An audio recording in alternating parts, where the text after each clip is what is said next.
I don't usually post stuff like this, but I've been reading this subreddit for a while now, and I think I've finally reached a point where I need to get this off my chest.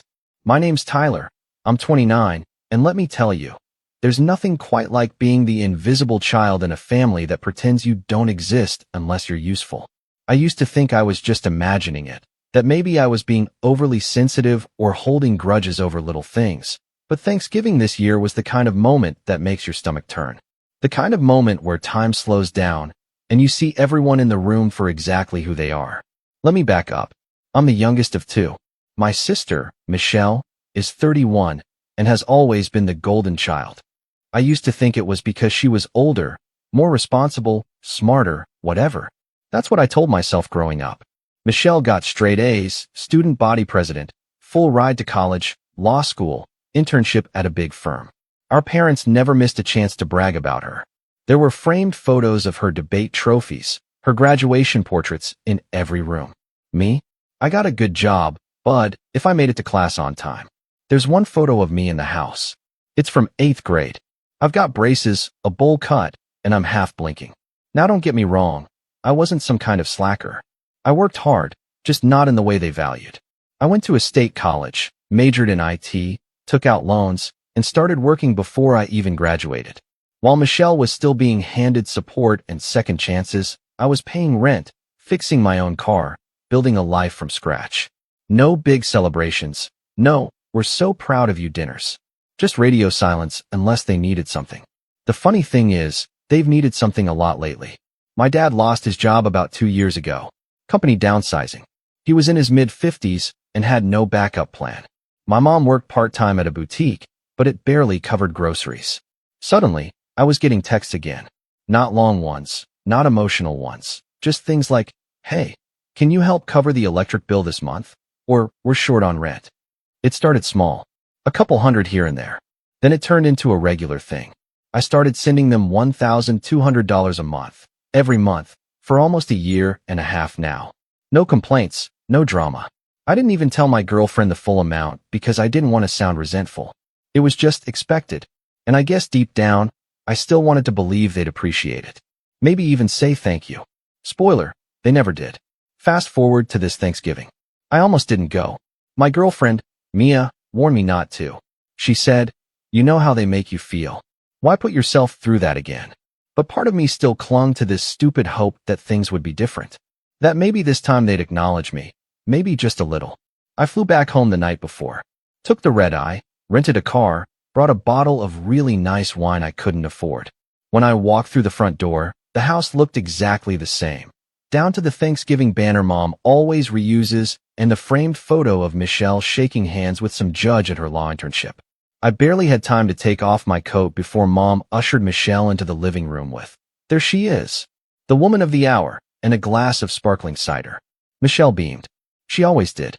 Hair curled, blouse pressed, that confident tilt of her chin like she knew she was the favorite. And she did. She always did. "Tyler," Dad said, glancing up from the TV. "Didn't expect you to make it." No hug. No smile. Just that.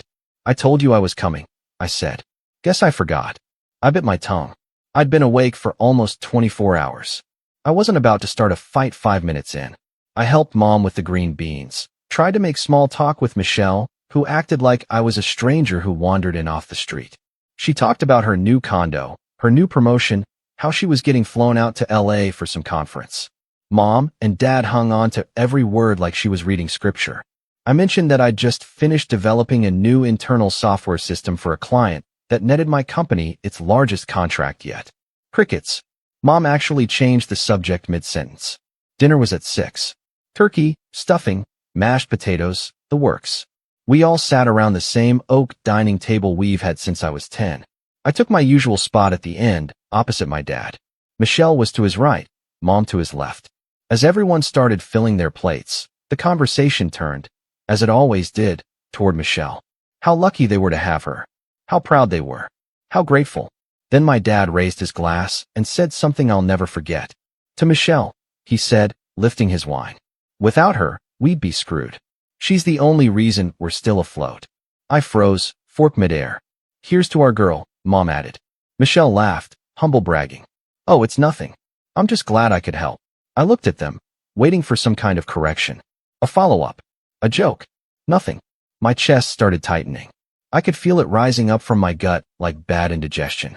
I set my fork down. What do you mean, only reason? I asked, trying to keep my voice steady. Dad raised an eyebrow. Exactly what I said. Michelle's been carrying a lot lately. I glanced at Michelle. How much have you been sending them? She blinked.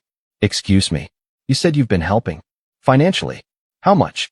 I gave them $2,000 last Christmas, she said cautiously, to help with the furnace. I laughed under my breath. My heart was pounding now. Then what did you do with the $1,200 I've been sending every month for the last 18 months? There was a pause. Not silence. Not a casual lull. A vacuum. Like someone pulled the plug on the air in the room. Michelle dropped her fork. It clattered against the plate. My mom flinched like she'd been slapped. Dad leaned back, eyes narrowing. What are you talking about? I stared straight at him. You really want me to spell it out? 1,200. Every month. Since May last year. From me. He scoffed. That was a gift. Not support. A gift? It was paying your mortgage. It was keeping your lights on. It was covering the water bill. How is that not support? You never said it was a requirement. I never said it because I assumed you were decent enough to at least acknowledge it. Mom started shaking her head. Don't do this, Tyler. Not here. Why not here? Because it's inconvenient? Because it makes Michelle look less like your savior and more like the cherry on a cake I already baked? I said don't, she snapped, voice rising. Dad stood up. You're making a scene. You made the scene, I said, standing too. I've been footing the bills while you sang Michelle's praises like I was just some guest at your table. Mia always said I'd never get closure until I stopped pretending I didn't care. But in that moment, I cared too much. I cared enough to feel that sting in my throat, that shake in my hands, that heat behind my eyes I hadn't let out in years. And the worst part? I could see that they were more shocked that I'd spoken up than they were by what I said. I looked at Michelle. She wasn't gloating anymore. She looked like she'd just been hit with a brick. And that's when my mom started screaming. I stood there, not moving, not blinking, just watching my mom unravel in front of everyone. Her voice had taken on that high-pitched, breathless tone she only used when she felt truly out of control. How dare you bring this up right now? In front of your sister? During Thanksgiving dinner. Her hands were shaking, and I realized she wasn't just angry. She was embarrassed. Embarrassed that the neat little illusion she'd worked so hard to keep intact had just cracked wide open. Yeah, I said, my voice lower now. What a shame. Must have been hard lying this whole time. Dad barked out a laugh, but there was no humor in it. It's not lying. You offered to help. That's different. I offered to help because I thought you appreciated it, I said, feeling the words scrape their way out of my throat. I didn't realize I was just some anonymous donor you could forget existed. Tyler, Michelle said, her voice more unsure now. Why didn't you tell me? I turned to her. Why would I? So you could tell them how to better guilt me into sending more. Her mouth dropped open.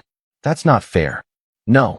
What's not fair is sitting here while everyone clinks glasses for you like I've been doing nothing for 2 years. Dad slammed his hand on the table. That's enough. Sit down. You don't talk to your sister like that in this house. I stared at him. You mean your house, that I've basically been paying for? Don't push it, he growled. Oh, we're past pushing it. The room felt frozen in that weird, chaotic way, like nobody knew what came next. Like everyone was holding their breath and waiting to see who would break first. And somehow I did. Not in the way they expected. No screaming, no plates thrown, but something inside me buckled. I sat down, slowly, chest tight. My appetite was gone. I looked at the food in front of me and felt like I was staring at plastic fruit. I'd been so stupid. Flying out here. Buying that expensive bottle of wine. Telling myself maybe this time would be different. It never was. And I guess deep down, I'd known that. But I kept trying. I always kept trying. I barely touched my plate after that. The rest of the meal passed in weird spurts of silence and forced conversation. Dad made a show of bragging about Michelle again. This time about her sharp instincts and how lucky any company would be to have her. It was like he was trying to prove a point. Michelle mostly stared at her napkin. Mom went back and forth between glaring at me and wiping her eyes like she was the victim in some tragic family betrayal. Eventually, I excused myself and went upstairs to the guest room, formerly my childhood bedroom, now stripped of any evidence I'd ever lived there. The posters were gone. The bookshelf was empty. Just a twin bed, a nightstand, and a lamp that flickered if you touched it wrong. I sat there on the edge of the bed for a long time, hands in my lap, phone buzzing every so often with texts from Mia. You okay? Do you want me to call? Baby, just say the word, and I'll book a hotel for you right now. I didn't answer. I wasn't ready to talk. I needed to sit in the storm a little longer. Around 11, there was a knock. Michelle poked her head in, eyes soft, almost apologetic. Hey, she said. Can we talk? I nodded. She came in and sat on the opposite edge of the bed, like we were two strangers forced to share space at an airport lounge. I didn't know, she said. I figured. No, I mean really. I had no idea you were helping them like that. They never said anything. I looked at her. You believe me? She nodded. Yeah, you're not the type to make stuff up. That surprised me. Michelle rarely gave me the benefit of the doubt. Ever. I sighed. I guess I always assumed they'd tell you. I mean, you're their favorite. She winced. Tyler. It's fine. I'm used to it. No, it's not fine, she said. I'm not trying to be their favorite. I never asked for that. But you never turned it down, either, I said, a little harsher than I meant to. She looked down. I didn't know how much it hurt you. I don't think they care how much it hurt. We sat there for a minute. Just the hum of the heater and the creak of the old bed frame. Then she said something I didn't expect. I've been thinking about moving, she said. Like, really far. I've got a friend in Boston who offered me a spot on a startup. I blinked. What about the condo? Sublease it. You just leave? I'm tired too, Ty, she said. Everything I do, they blow it up. They tell me I'm perfect, and I'm not. They want to live through me, and I'm exhausted. It hit me then. She might have been the golden child, but she was still on a leash. Just a shinier one. She squeezed my hand before leaving the room.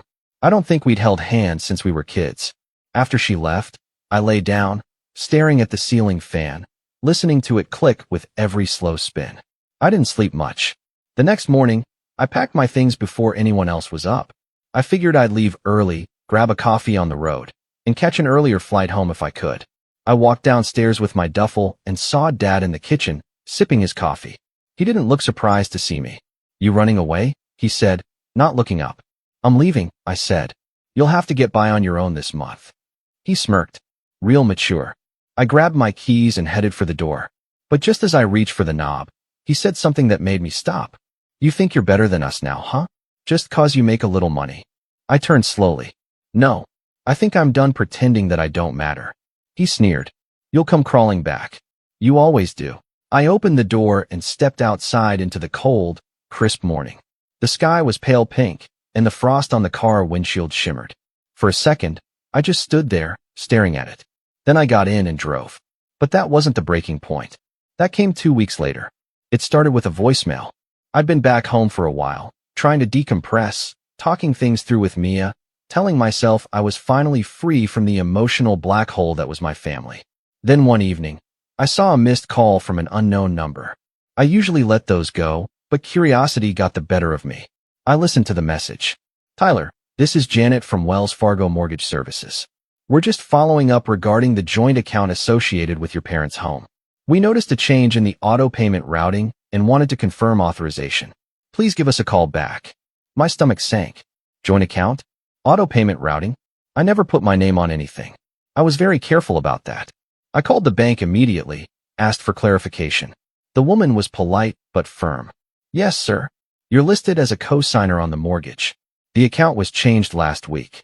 The system still has your name as the primary backup on file. I felt like the floor had dropped out from under me. I told her there had to be a mistake. She double-checked. Read my social security number back to me. My full name. My date of birth. I called my dad. No answer. I texted him. Did you put my name on the mortgage? Nothing. I called Michelle. She picked up right away. What's going on? She asked. Dad used my name to co-sign the mortgage. Without telling me. There was a beat of silence. Oh my God. I have no idea how he did it. But it's there. And if they default, you're on the hook. I nodded, even though she couldn't see me. My hands were shaking. Ty, she said. You need to talk to a lawyer. Right now. I hung up and just sat there on the floor of my apartment, back against the couch, staring at nothing. My phone buzzed again. This time, it was a group text. Family group chat. Dad. Tyler, I need you to stop overreacting. It was just a safety net. You're acting like we robbed you. Mom, we wouldn't have done it if we weren't desperate. Dad, it's not like we took money. Your name is just there to help us qualify. Mom, this is why we never tell you anything. You always make drama. Michelle, are you serious right now? You forged his name. That's illegal. Dad, no one forged anything. Tyler agreed. Don't you remember, Ty? You said you'd always support the family. That this house was our legacy. I stared at the screen, pulse thumping in my ears. I didn't remember saying anything like that. Because I never did. And that's when it hit me. They planned this. Maybe not from the start. Maybe it started with a favor, a small lie, a tiny signature that didn't look important at the time. Or maybe they'd forged something after all. But they'd done it behind my back. They'd used me. And now I wasn't just the forgotten son who funded their life. I was the legal safety net tied to the thing they loved more than either of their kids, that house. I stood up slowly, vision blurry, hands clenched. They wanted to play dirty? Fine. I was done being the ATM. I was done being the scapegoat. I was done pretending this was a family. Because if they wanted a war, I'd give them one. I didn't sleep that night. I don't mean I barely slept. I mean I was fully awake for all 9 hours, staring at the ceiling, heart pounding like I'd run a marathon. My body wouldn't let me rest, like it knew something primal had just shifted. And it had. There's this moment, when you realize the people who raised you, the people who should have protected you, nurtured you, guided you, see you as nothing more than a tool. A name to slap onto paperwork. A wallet they could siphon from without shame. That was my rock bottom. I called in sick to work the next day. Not that I was sick in the traditional sense, but emotionally, mentally, I was falling apart. My mind was racing. How did they even get my information? Did they forge my signature? Did I sign something years ago without realizing? I dug through my emails, my texts, my call logs. Nothing. The only thing I could find were old bank transfers. $1,200, like clockwork. No contracts. No conversations about co-signing. Just money sent in silence. Because I thought I was helping. And now I was legally tied to a home I didn't live in. A mortgage I didn't sign up for. A family who'd sell my future to keep their fantasy alive. The next 48 hours were a blur. I called my credit union to see if they had any record of inquiries. I filed a fraud alert with Experian. I made an appointment with a lawyer, someone Mia's uncle recommended. Mia, God bless her, didn't say I told you so. Not even once. She just sat next to me, holding my hand through every call, every document review, every long sigh when I realized this mess was worse than I thought. The lawyer, Mark, was a 40-something ex-prosecutor turned real estate attorney. No nonsense, buttoned up, sharp as a blade. After skimming through what little I had, he leaned back and said, "If they used your name without written consent, it's mortgage fraud. Straight up. And if they forged anything? We're talking criminal charges." My stomach flipped. They're my parents. He looked at me, and I didn't have a good answer.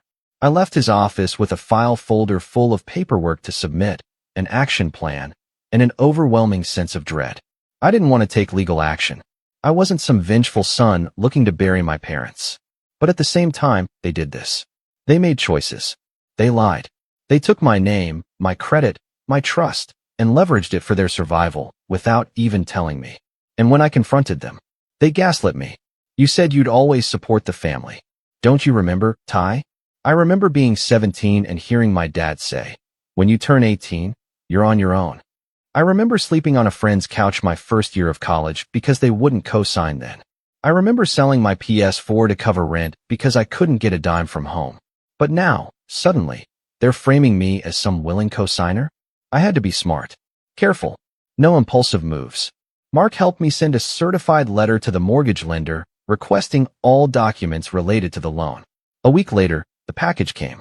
I opened it at the kitchen table with Mia, fingers trembling. And there it was. The forged signature. Not even close to my handwriting. My name, yes. But the signature? Sloppy. Rushed. Nothing like mine. The date?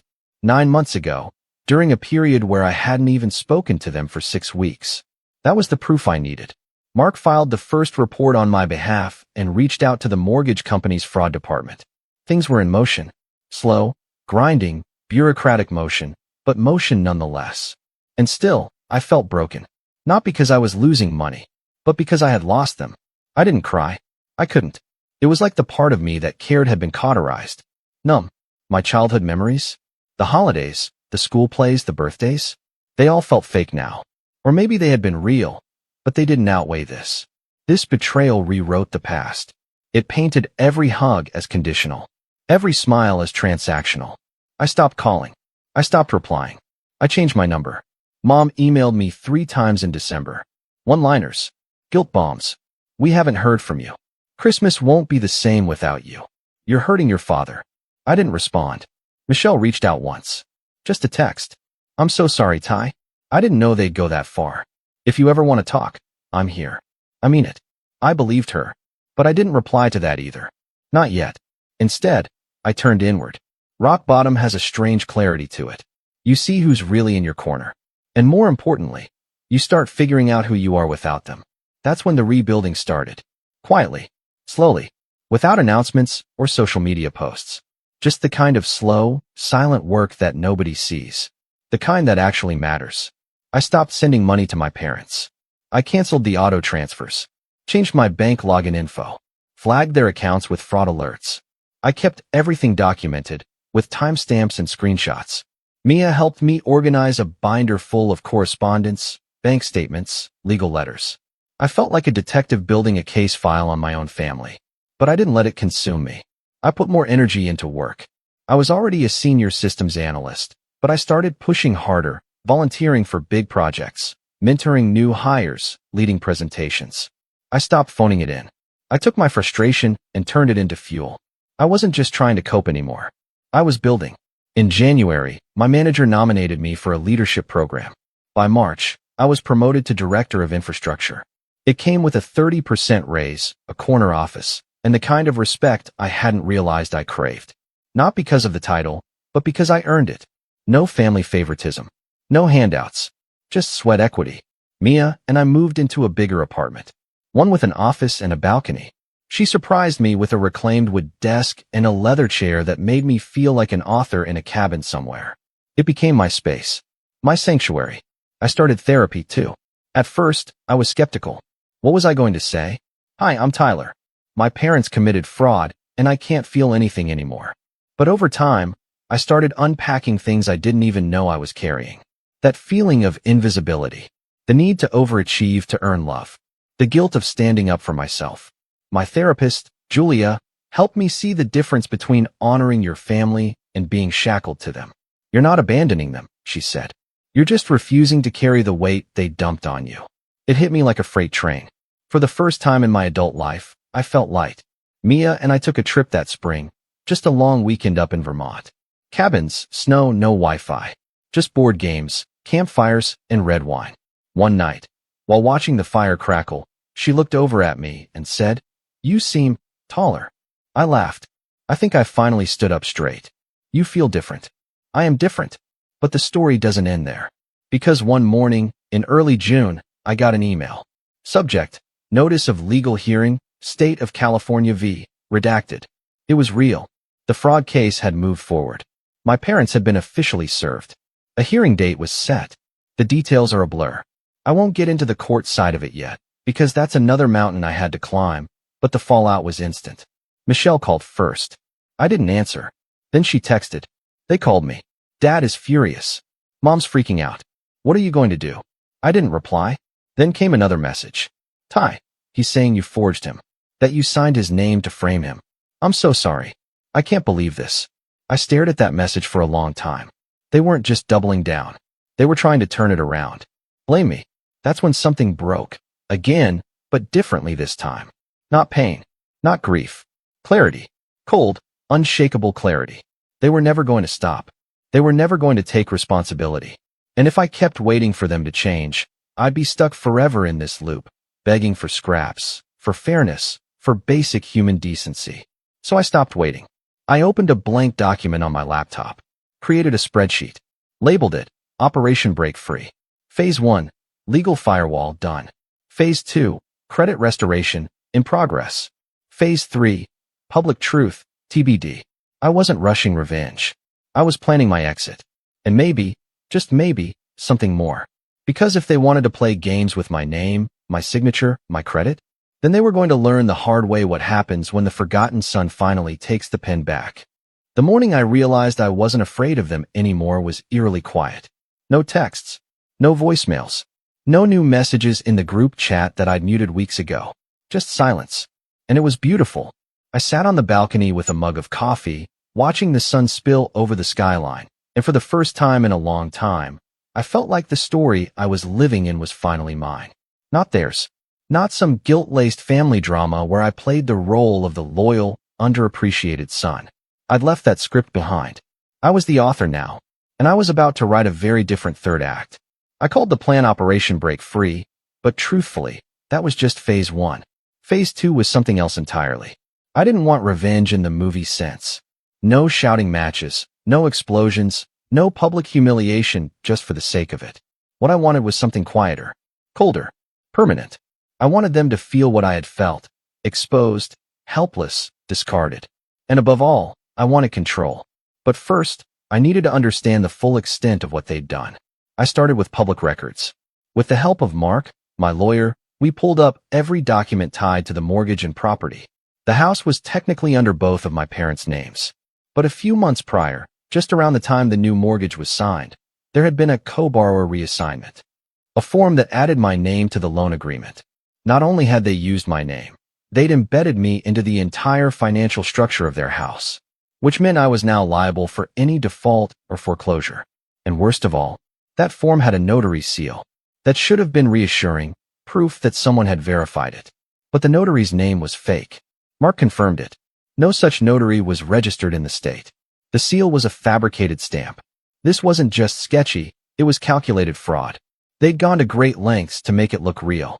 I remember sitting across from Mark in his office as he tapped the paper with his pen and said, "You don't do this unless you know what you're doing." So they planned it. I asked, voice flat. He nodded. Yeah, they planned it. I leaned back, jaw clenched. I could practically hear my father's voice in my head. It was just a safety net. Liar. Can we use this? I asked. He smiled. We will use this.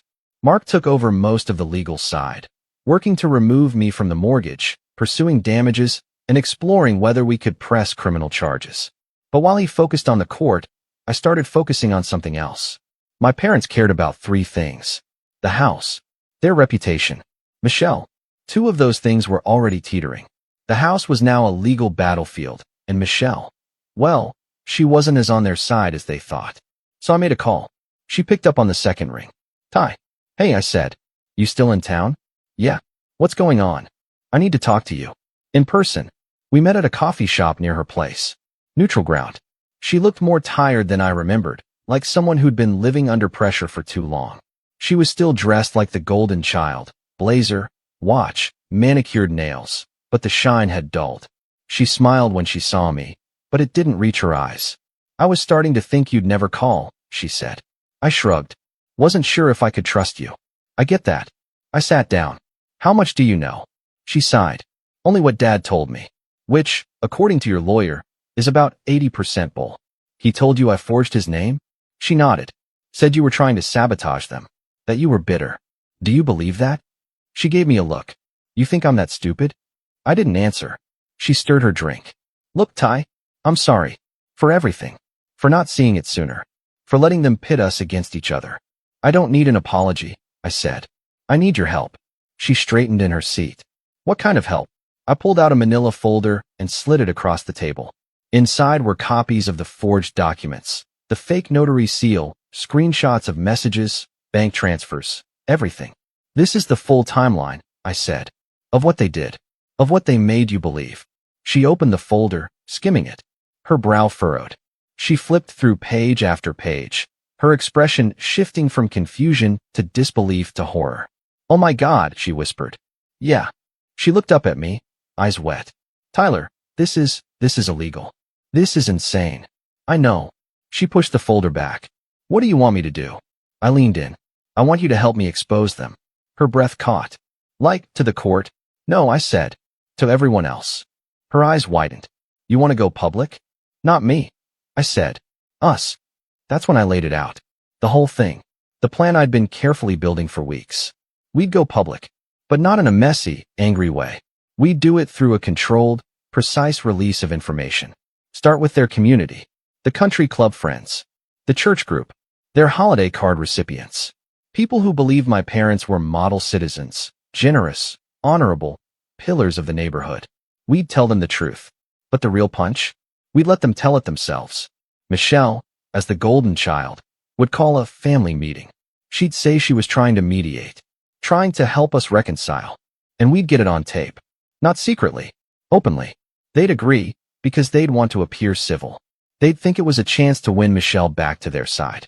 But the moment they admitted the fraud, or dodged the question, we'd have it. On record. We wouldn't even have to publish it. Just the threat would be enough. And if that didn't work, then yes, we'd go fully public. Emails, social media, legal filings, public records. Everything in one curated, undeniable packet of truth. It wouldn't just ruin their reputation. It would isolate them. Because people like my parents don't survive without admiration. They need it like oxygen. Michelle listened the whole time, nodding slowly. Ty, she said softly, you're serious about this. I'm done playing defense. She looked down, then back up. I'll help. We scheduled the meeting for a Saturday afternoon in late June. Michelle told them it was a chance to clear the air, to come together again as a family. She said I was ready to talk, that I wanted peace. They bought it. Hook, line, and sinker. In the days leading up to it, I prepped everything. Mia helped me rehearse my talking points. Mark lent me a small, high-quality lapel mic for backup audio. Michelle agreed to record on her phone, out in the open, saying it was just so we don't forget what's said. Dad didn't even question it. He was too eager to win the argument. The day arrived. I wore a blue button-up and jeans. Nothing flashy. Calm. In control. Michelle picked me up, and we drove to our childhood home together. That drive was eerily quiet, both of us steeling ourselves for what was about to unfold. The moment we walked in, I could feel the tension. Dad was in the armchair, smug. Mom was pacing.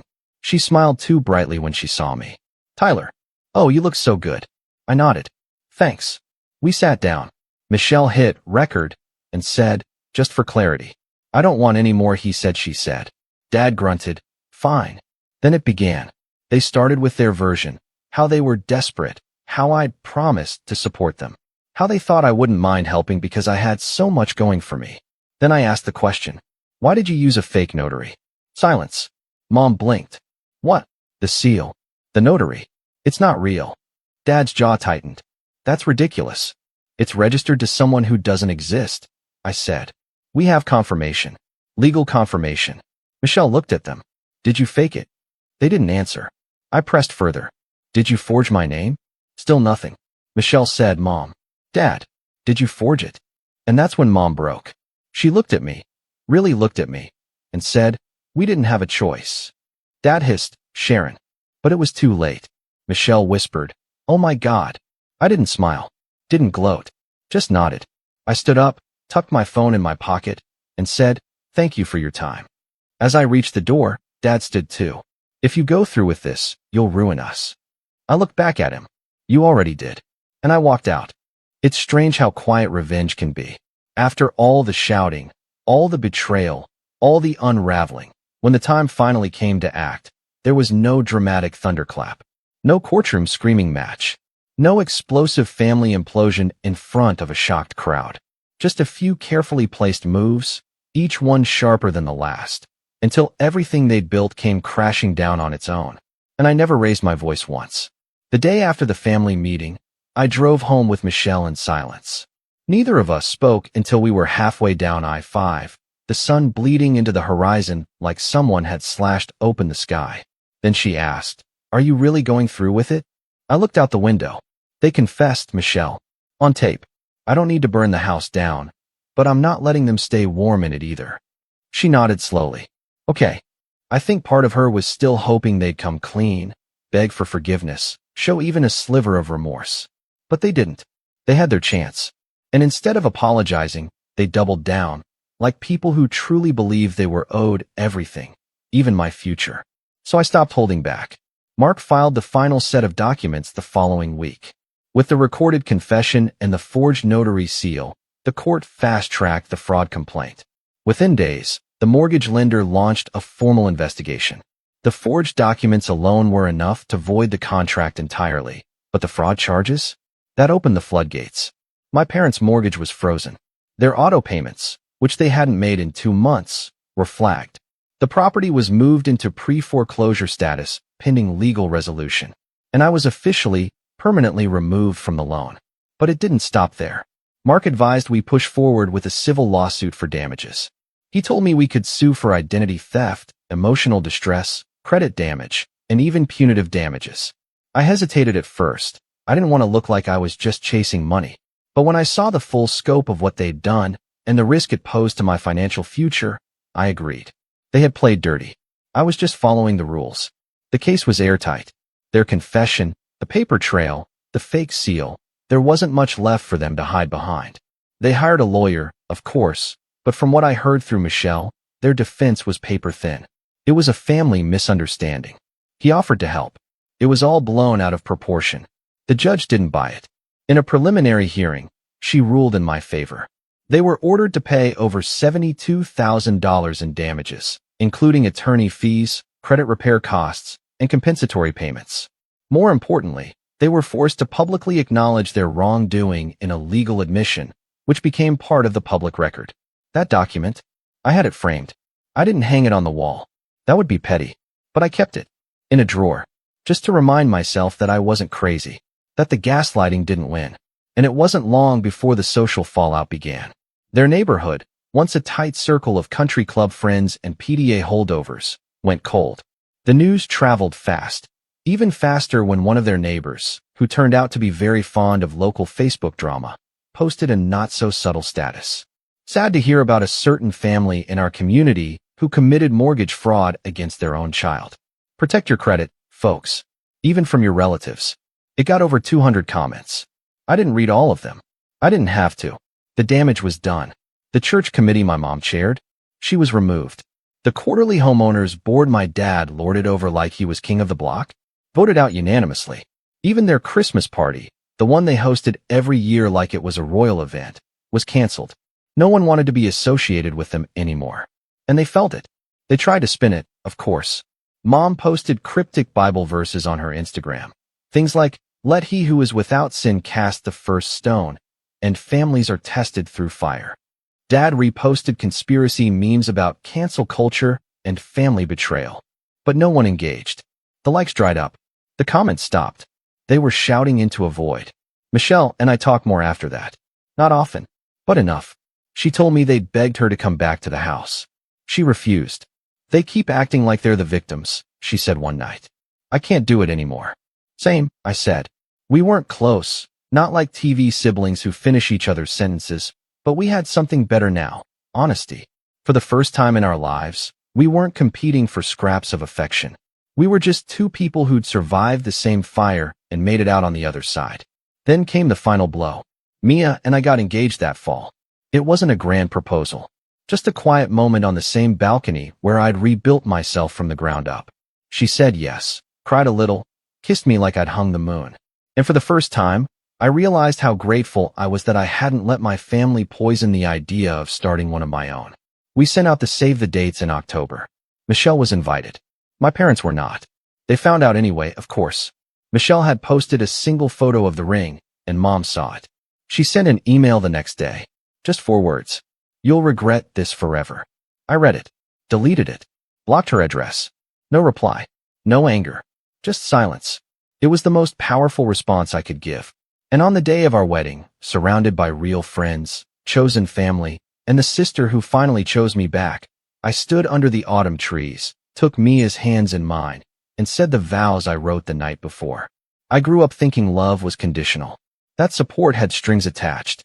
That forgiveness had to be earned with silence. But you showed me something different. You showed me that love doesn't ask for sacrifice, it offers it. Freely, fiercely, and forever. We kissed. People clapped. And somewhere in the distance, the echo of my parents' empire crumbled to dust. I didn't burn their house down. I just made sure they couldn't live in it anymore. And that was enough.